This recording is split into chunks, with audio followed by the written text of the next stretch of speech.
어, 바이오 테러보다 무서운 예방 프로그램이라고. 예방 이후에 2주가 채 못돼서 간청에는 550명의 부작용 환자가 신고되었는데 그중에 100명은 심각한 것으로 평가되었다. 접종자 3명은 사망했고 10명은 생명이 위태롭고 2명은 접종 이후에 심한 장애를 했다. 이러한 자료가 공식적으로 알려지자 간호사 조합은 주사 부작용에 대해서 비보상급을 요구했다. 하지만 그들의 요구는 건설되지 못했다. 천년도 예방 프로그램은 계속되었다. 사드모의 천년도 테러 가능성은 이미 미국의 선동임에도 밝혀졌는데 그린들은 차례대로 예방주사를 맞았다.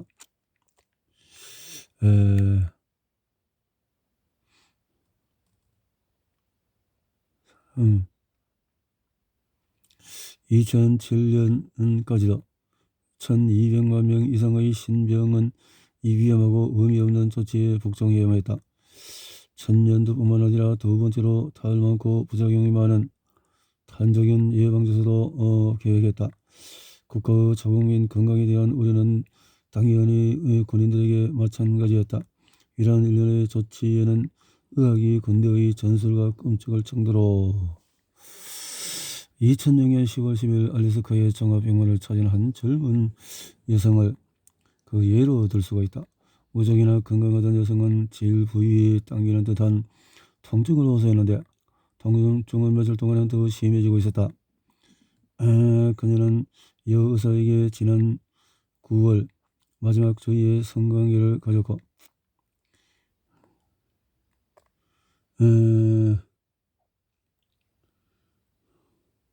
그녀의 남자친구는 콘돔을 사용하기는 했지만 그는 그만 콘돔이 터졌다고 상황을 설명했다. 검사 결과 질의 두 곳에 염증이 있었다. 여사는 조직 검사를 통해서 성병이나 다른 질병인지 테스트했다. 두 가지 다 아니었고 여의사는 환자에게 진통제를 처방해주고 집으로 돌려보냈다. 이틀 후에 젊은 여성은 다시 응급실로 실려갔다. 염증 부위가 더 전이 되어 타는 듯한 아픔이 몸 전체로 퍼졌다. 의사는 박테리아 감염으로 진단하고 환자에게 항생제를 처방했다. 그리고 7일 후에 통증은 거의 사라지고 여성은 회복했다. 그 후에 다시 한 번 조직 검사를 했는데 결과는 바이러스 감염으로 나타났다. 2007년 3월에도 비슷한 일이 있었는데 한 군인이 고향에 휴가를 갔다가 12살 아들을 천년도에 감염시켰다. 아이의 온몸에는 발진이 퍼지더니 결국은 건강한 피부로고는 한 곳도 없을 정도가 되었다. 아이의 응급실 담당 의사 메드린 케하나는 이렇게 말했다. 내가 응급실 병동에서 25년 넘게 수많은 경험을 했지만 이 경우처럼 눈 뜨고 보지 못할 일은 처음입니다. 소년의 얼굴과 다리에 퍼진 발진 사진을 공개했다. 소년은 거의 뇌사 상태였다. 며칠 후에 새로운 환자가 소년과 같은 병실로 들어왔다. 바로 그의 어머니였다. 그녀는 아들보다도 상태가 심하진 않았지만 역시 얼굴과 손에 천년도 발진이 퍼졌다. 다른 사람에게 해를 주지 않으므로 격리해야 하므로 곧장 아들 옆으로 오게 된 것이다. 그녀는 바로 옆에서 아들의 치료 과정을 다 봐야 했기 때문에 천년병 박멸이라는 환상, 천년도와 같은 위험한 질병을 박멸하려는 소망은 일루 어린 꿈이다. 천년병이라 하면 옛날에는 예르시아니시니아 페스티스균이 원인인 페스트였다. 14세기에는 흑사병으로 유럽에서만 2,500만 명이 생명을 잃었다. 그동안 페스트는 위생 상태의 개선과 항생제 치료로 그 위력을 많이 상실했다. 그럼에도 페스트는 오늘날까지 완전히 박멸되지 못했고 지금도 종종 소규모 집단에서 발생하고 있다. 콜레라는 20세기가 될 때까지 독일에서도 여전히 극성이었다. 콜레라는 약이나 예방 캠페인 없이 현대의 위생상태 개선, 식수 개선, 하수도 시설 덕택에 많이 사라졌다. 하지만 아직도 전쟁과 재난 상태에 있는 세계적으로 곳곳에 발생하고 있다. 소마비 바이러스가 퍼지는 경로는 콜레라와 유사. 훗날 소아마비에 대해서 아무런 경험이 없는 면역계가 우연이라도 야생형 바이러스와 접촉하지 않도록 하기 위함, 정확히 말해 예방 캠페인은 소아마비를 박멸하기 위한 주요 무기가 아니다. 소아마비를 최대한 줄이려는 국민의 예방 조치다. 소아마비가 전 세계적으로 감소한 주요 원인 중에서 또 하나는 소아마비를 일으키는 균에 감염되곤 했던 식수시설을 개선한 것이다. 그러나 여전히 야생형 소아마비 바이러스가 퍼지는 나라들이 있다. 그리고 예방약의 효과도 경우에 따라서 달라진다. 처음에 예방주사를 맞은 갓난 아이들은 결과적으로 야생형 바이러스에 면역이 생긴다. 야생형 바이러스가 더는 퍼지지 않을 수도 있다. 그와 반대로 처음에 야생형 바이러스를 접한 갓난 아이들도 예방 바이러스에 면역이 있다. 야생형 바이러스에서 면역력을 얻었기에 예방 내복약은 효과가 전혀 없게 된다. WHO가 소아마비를 근절하지 않으려고 하는 이유도 여기에 있다. 소아마비 박멸 캠페인이 천연두보다 훨씬 어려운 이유가 있다. 천연두는 동물로 전이되지 않는다. 병균은 사람들 사이에서 전이되고 감염 기간도 길지 않으며 천연두라는 것을 쉽게 인식할 수 있다. 그러므로 천연두 환자는 적절한 시기에 격리 수용할 수 있다.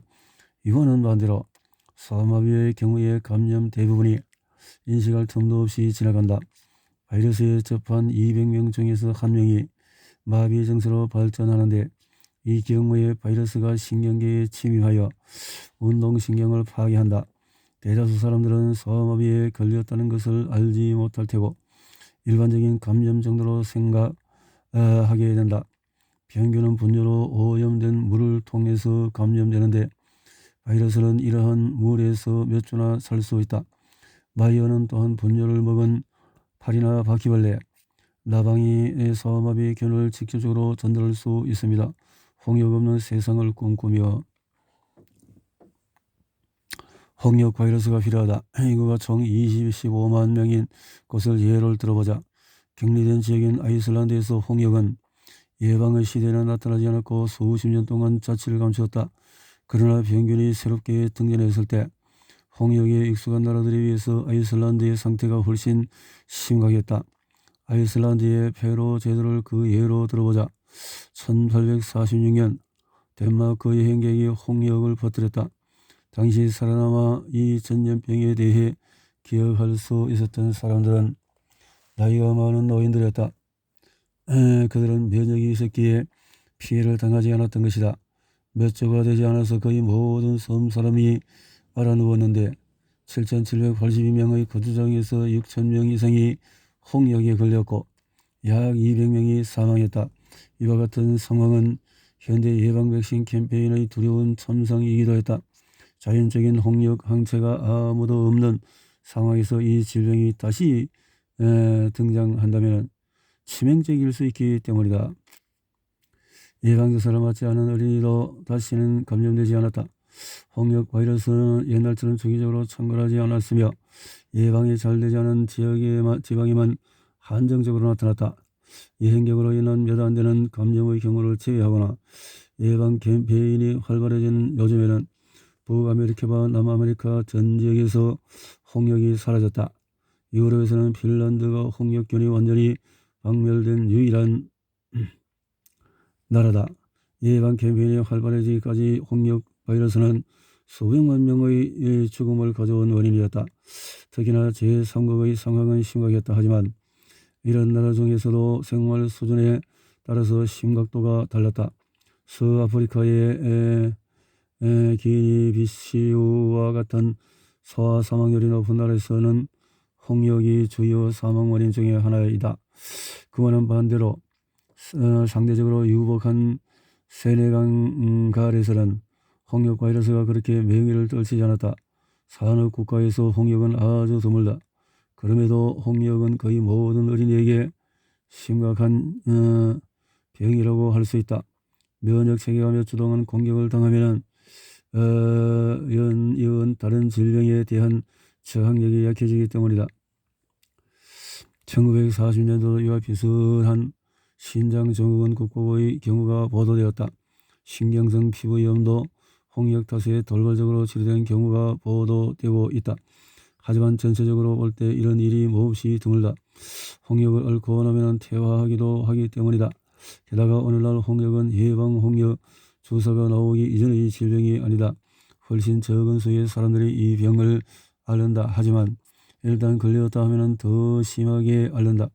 왜냐하면 대다수가 병을 앓기에 이상적인 취약전의 어린 나이에 걸리는 것이 아니라 합병증의 위험도가 훨씬 높은 그 전이나 그 후에 걸리기 때문이다. 한편으로 홍역이 자주 발생하는 이유는 상당수의 홍역 환자가 중에서 독일어권과 영국에서 상당수가 예방주사를 거부하기 때문이다. 또 다른 이유로는 예방의 효과가 오래갈 것이라고 과대평가했기 때문이다. 한참 후에야 전문가들은 접종자의 약 10에서 15%가 면역 반응을 하지 않아서 예방되지 않았다는 사실을 알아챘다. 집단 예방 캠페인을 더욱 집중적으로 강행하자고 주관했다. 마침내 2차 접종을 의무화하여 예방주사 거부자를 줄이고자 힘썼다. 공공기관은 홍역을 생명을 위협하는 전염병으로 못 박았다. 최고의 위험은 생후 6개월에서 14개월의 갓난 아이들이었다. 아이들은 미국의 홍역 전염병 속에서 홍역 희생자 중에서 3분의 1이나 차지했다. 그들까지 나이의 갓난 아기들에게 홍역은 흔한 질병이 아니었다. 왜냐하면 갓난 아기들은 어머니로부터 물려받은 항체를 보호받고 있기 때문이다. 하지만 어머니도 이미 예방접종을 한 세대로 홍역에 걸린 아이에게 수혈을 통해서 자연스럽게 면역 기능을 전달해 줄 형편이 못되었다. 예방주사를 맞은 어머니들은 자연스럽게 병을 앓고 난 어머니들에 비해서 자녀가 홍역에 걸릴 확률이 3배나 높았다. 설득력 있는 실험에 따르면 생후 8개월 갓난 아이 중에서 예방접종을 한 어머니들의 자녀 6명 중에서 1명은 자연적인 면역력을 갖지 못했다. 면역력 강화의 홍역 예방 백신의 효과가 긍정적인 것으로 나타났다. 예방주사를 맞은 어린이는 결과적으로 말라리아, 폐렴 등 또 다른 질병의 면역력을 지니게 되었다. 1990년대 말 MMR 접종은 특히 위장병 전문가 앤드루 웨이크의 런던 연구팀 연구로 의심받기 시작했다. MMR 접종은 자폐증이나 위장염의 위험도를 상승시킨다는 것이었다. 오랜 동안 3종 혼합 예방접종에 대해 신문사설에서도 토론이 벌어졌고 영국의 예방접종률은 현격하게 떨어졌다. 토니 블레어 영국 총리까지도 예방접종에 비판적인 부인이 막내 아이의 예방접종을 거부하자 상당한 심리적인 압박을 받았다. 이 주제에 대해서 몇 년간 거센 토론을 지속하자 웨이크필드도 비판자들의 의견을 무시하지 못하게 되었다. 갈수록 더 많은 반대 의견이 쏟아져 나왔고 옛 연구 동료도 그를 멀리하게 되었다. 그리고 반대자들은 MMR 접종이 자폐증과 위장염의 급상승과는 아무런 연관이 없다는 일련의 연구 결과를 발표했기 때문이다. 하지만 이러한 위험은 실제로 발생할 수 있으며 청소년과 어른 중에서도 생명을 위협받는 합병증 증세가 수도 없이 발병할지도 모른다. 지금 일방 통행로에 서 있으며 홍역은 다시 돌아갈 수 없다. 우리는 미국이 이미 1970년대에 밟아온 길을 전 세계인을 위해 선택했다. 총체적으로 볼 때 전 세계의 홍역 예방 캠페인은 확실히 긍정적이며 홍역 바이러스를 박멸할 기회가 될 것이다. 하지만 이것만은 너무 강조한다면 다시 후퇴할 수도 있을 것이다. 전 세계 박멸 캠페인과 예방 캠페인의 지지자는 모든 가능한 시나리오로부터 정확하게 심사숙고해야만 할 것이다. 수두의 경우가 그러듯이 미국 보건부나 그들의 주요 영향권에 있는 WHO가 아주 사소한 것이라도 배우고 반성했는지 우리 입장에서 볼 때는 분명하지가 않다. 병변이라면 일반적으로 의심부터 하고 감염은 나쁜 것이며 사멸된 질병은 좋은 질병이라는 고정관념에 따라 지금 우리는 치료할 수 없는 만성적인 질병이 난무하는 곳에 살고 있다. 유럽에서는 수도 접종을 전형적인 미국식 보건 정책으로 간주했다. 기술적으로 가능한 모든 방법을 총동원 했던 것이고, 바이러스 추격을 위해서라면 미국은 만반의 대책을 다 세웠다. 국가적인 특성상 의학적 사고와 군사적인 사고는 근접하고 있었다. 이라크 전쟁 이전에도 약간의 겁을 주어 국민에게 군대적인 간섭의 필요성을 설득하기에 충분했다. 수십만의 민간인과 군인이 죽었고 전 나라가 무질서 상태에 빠졌으며 어마어마한 돈을 탕진했다. 미국이 과연 체면을 손상하지 않고 이러한 딜레마에 다시 벗어날 수 있을지 미지수다. 싸움부터 하고 그 다음에 사고한다. 이런 방식을 수도 예방 분야에서도 퍼뜨려야 한다고 많은 사람이 말한다. 왜냐하면 바이러스가 분명히 사악한 제국에 속하기 때문이다. 유럽연합 대부분 나라는 특히나 위험에 처할 수 있는 어린이 예방접종을 시행하도록 규정했다. 관청들은 회의적인 국민을 설득하는 데만 온 힘을 쏟고 있다. 그래서 마침내 주마다 예방접종을 의무화하고 있다. 그들의 신조는 예방접종을 하지 않으면 학교도 없다 이다. 종교적인 이유도 반대하지 않는 이상 모든 어린이는 예방주사를 맞아야 한다. 이러한 강압으로 1997년에 27%였던 예방률이 2005년에는 88%로 증가했다. 미국 관청은 예방약의 효과를 80에서 85%로 전하고 있다. 그런데 지난 10년간의 모든 발병을 분석한 미래의 전염병학자 오리디거 폰 크리스티엠은 그다지 좋지 않은 결과를 내놓고 있다. 그에 따르면 평균적으로 수도 접종자의 27.5%가 효과를 거두지 못했다. 예방접종에도 25% 이상이 보호받지 못하는 형편이다. 그래서 그런지 학생의 90에서 100%까지 예방접종한 학교에서조차 주기적으로 수도가 발생하고 있다. 여전히 보건당국은 예방접종 이전 시도보다 줄었다고. 미국은 집단 예방을 통해서 수도 발병의 4분의 3을 막을 수 있었지만 수도로 본 어린이의 나이가 점점 많아지고 있다. 쉽게 사라지는 예방 효과 때문에 그 누구도 본인의 면역력을 온전히 신뢰할 수는 없게 되었다. 그 옛날 소아병이 그동안 청소년과 성인의 질병으로 발전하고 있다. 미취학 아동의 수도는 건강한 아이라도 성가시지만 그리 해가 되지 않는다. 어린이가 침대에 가만히 누워있기는 여간 어려운 게 아닐 것이다. 하지만 열도 많이 나지 않고 특별히 약해지거나 피곤한 것도 아니기 때문이다. 치료 가능한 고름주머니가 간지러워 불편하지만 가려움증을 가라앉혀주는 연고가 있다. 그와는 반대로 성인에게 수도는 언제나 심각한 병이다. 합병증 위험도와 사망 위험도가 어린이에 비해서 훨씬 높다. 환자의 온몸은 고름주머니로 가득 차기 일수다. 3명 중 1명의 성인이 폐렴으로 발전하고 등등. 시티코어는 95%가 합병증이 없다고 주장하지만 예방주사에 있어 수도는 심각한 질병이 될 위험이 급상승한다는 것이다. 잡지 아르츠나이 텔레그람스의 편집자 볼프강 베커 브레저와 같은 비판자는 스티코가 약품 산업에 동조하고 있다고 비판했다. 특히나 접종자의 권리보다도 생산자의 권리를 더 보호하는 듯한 인상을 준다는 것이다. 관청들은 이렇게 끊임없이 예방접종을 권유하면서도 위험에 대해서는 고려하지 않고 있습니다. 위넨의 소아과 의사 마르틴 히르테도 이런 통제할 수 없는 인간 시도를 경고했다.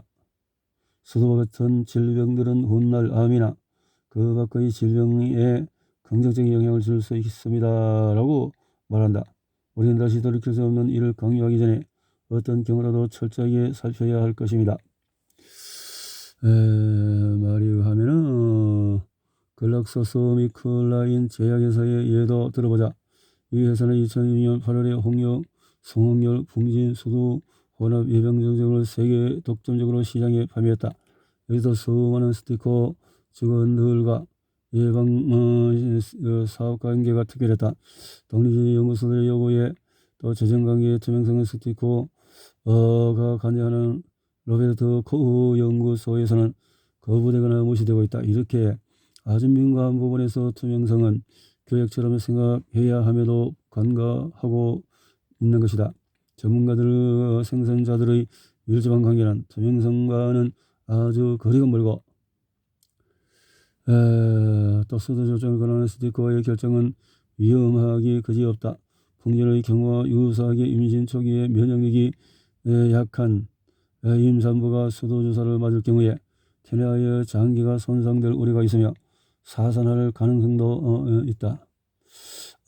여기서 발생할 가능성은 유럽의 홍역, 성홍열, 풍진 접종이 도입될 때부터 나타났다.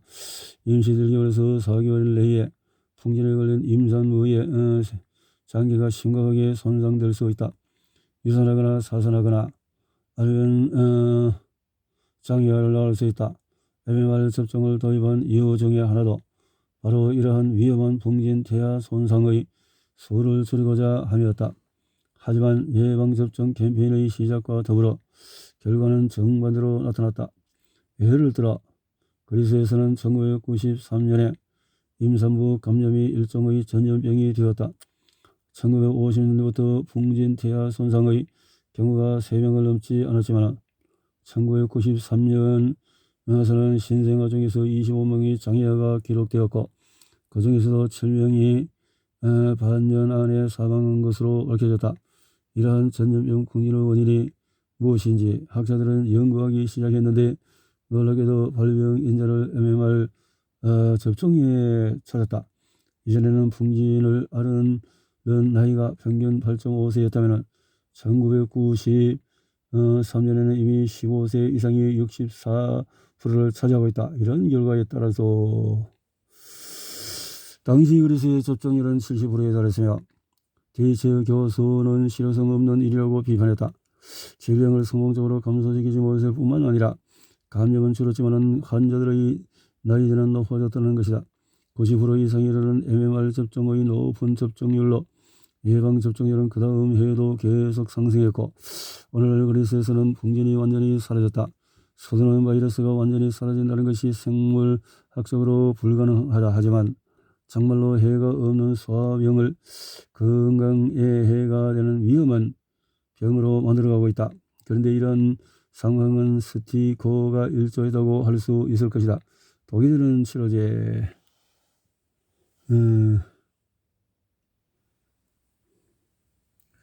대해서 66, 78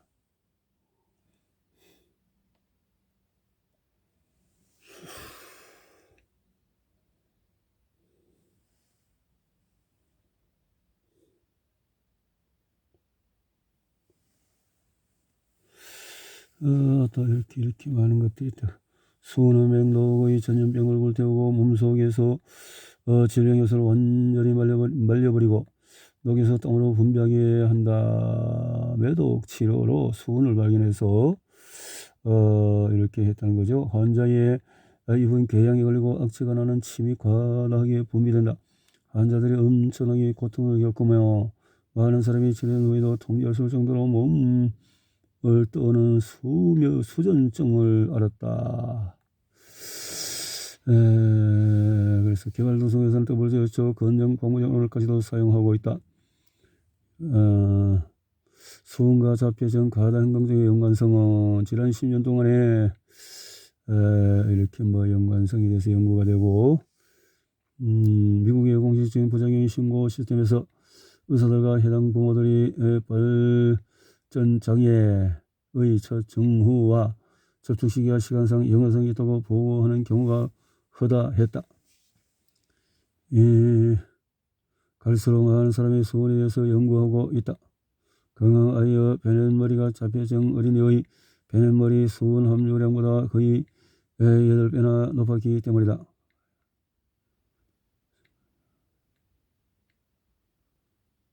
자폐증의 진행이 더 심각해질수록 머릿속의 수은 함량이 줄어든다. 많은 자폐증 어린이가 복용한 수은을 머리카락이나 소변으로 배출하지 못하고 독성의 중금속이 장기에 축적되기 때문에 이런 현상이 나타납니다. 라고 어느 학자는 말한다. 물론 금속이 가득히 함유된 약품을 가득히 복용하면 독성이 나타난다. 자폐증 전염병을 현실로 받아들이기보다는 이러한 증후에 더 관심을 쏟을 뿐이다. 만약 우리가 더 자세히 살펴본다면 더 많은 사실을 발견하게 될 것이다.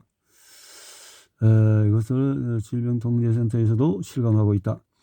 지난 1970년대에는 10,000명 어린이 중에서 한두 명이 관찰되었다면 21세기 초에는 이미 166명당 1명의 어린이가 장애로 진단되었고 대략 60명의 남자아이 중에서 1명이며 250명의 여자아이 중에 1명이 나타나고 있다. 이렇게 메틸수는 21.5일이 지나야 사라진다. 음식으로 섭취한 것이 하지만 상대적으로 서서히 분해된 메틸수는 대회습을 통해서 대부분 배출되지만 유감스럽게도 에틸수는 원숭이원에서 다시 발견되었다. 게다가 71%까지 금속성의 수은으로 변환된다. 그거는 반대로 메틸 변종의 경우에 뇌에서 발견된 수은의 10% 미만이 유기수은이었다. 더구나 뇌 속의 방부제는 혈중에서보다 훨씬 천천히 분해된다. 이래서 버바커는 수은이 충분히 뇌 속에 쌓일 수 있다고 주장한다. 메틸수은이 함유된 주사를 맞은 원숭이의 경우에 메틸수은이 들어있는 음식을 섭취한 원숭이의 뇌보다도 2배나 많은 유기수은이 발견이 되었다. 이런 발언은 이해할 수 없습니다. 라고 버버커는 연구보고서에서 자신의 심정을 토로한다. 발달 중에 신경계의 티메라솔의 독성이 어떤 영향을 주는지에 대해 우리는 관심도 없고 관련 연구도 턱없이 부족합니다. 티메라솔 위험성을 이렇게 말했네요. 여기에 대해서 또 다른 견제 의견들은 바바커의 원숭이 실험에서 발견. 아직도 밝혀지지 않은 비밀아. 우리 예를 들어보자. 마침 여러가지 연구를 통해서 아기 장기의 수은이 엄청나게 축적되고 있다는 사실이 공식적으로 논쟁하기 시작하자 관측들은 산업체의 우호적인 반응을 보였다. 수년 동안 과도적인 유예 기간이 있었다. 이제야 비로소 우리가 맞은 것이 어떤 것인지 이러한 독성의 중금속이 장기에 어떤 영향을 미치는지 학문적으로 접근하고 연구할 수 있도록 연구비가 마련이 되었다. 연구 보고서를 작성한 연설로는 10만 명 이상의 어린이가 건강상의 장애를 보이고 있다. 증가했다. 뭐 이렇게 등등 넘어가지.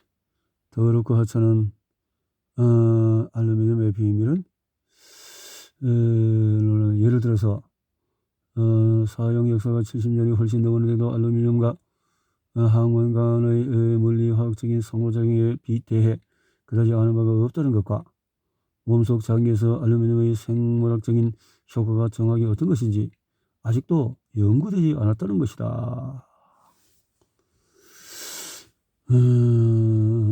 알루미늄은 이러한 작용 방식 때문에 잠정적으로 알레르기나 자가면역 결핍증을 유발할 수 있는 것으로 간주된다.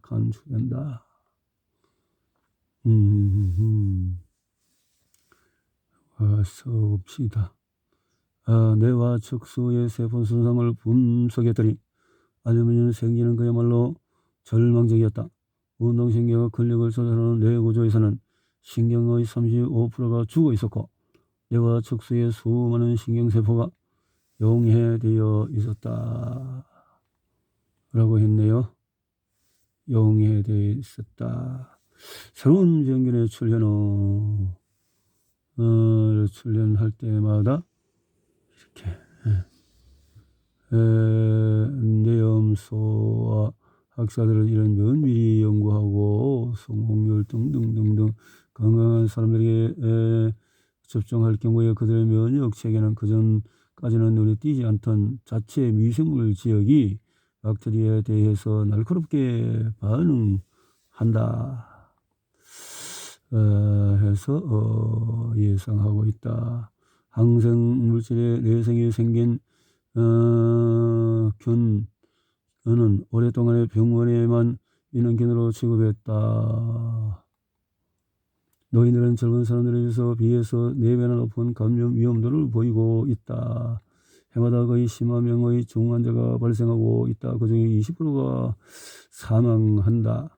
이러한 걱정적인 병원 전이 예방주사가 한몫했는지는 정확히 알려지지 않고 있다. 하지만 과다 처방의 역할은 확실하다.